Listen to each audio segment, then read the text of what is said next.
different sides totally of Pennsylvania Avenue. Yeah, exactly. It's great to see you. Good to see you too. So there's a lot of obviously buzz about whether or not this shutdown is actually going to happen. The president doesn't have a whole lot of support from Republicans who are saying we don't want to shut down the government over the wall. What are you hearing? Right, and I would say the president's comments there deserve a little bit of a fact check, which is that is simply not how trade deficits work. It's not as though like we're going to get the money from the trade deficit and apply it to the wall. It's just not how the economic policy plays out.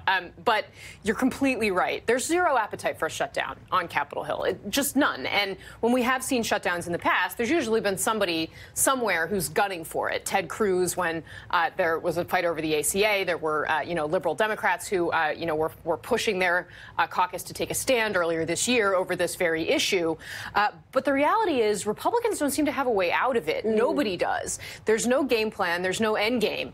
And while I keep asking everybody I run into on the Hill, hey, so you think we're going to have a shutdown, or are we here for Christmas? They all say, well, I really hope not, but I don't know. And that's really because it comes down to the president. And the reality here is Democrats do have some leverage here. They've said, look, we're not going to do it. He needs votes in the Senate. And Nancy Pelosi has sort of said to him, hey, try putting what you want on the floor of the House. That's still unlikely to pass. Republican leaders don't think that's a good plan either. So we're really just waiting to see who's going to blink here.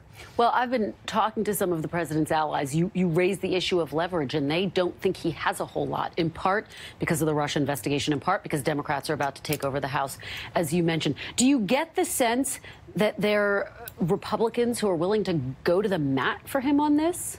There's a couple who are out there publicly saying that they're glad he took a stand. Lindsey Graham is one of them. I think Lindsey Graham is kind of making those comments in part for his own kind of political reasons.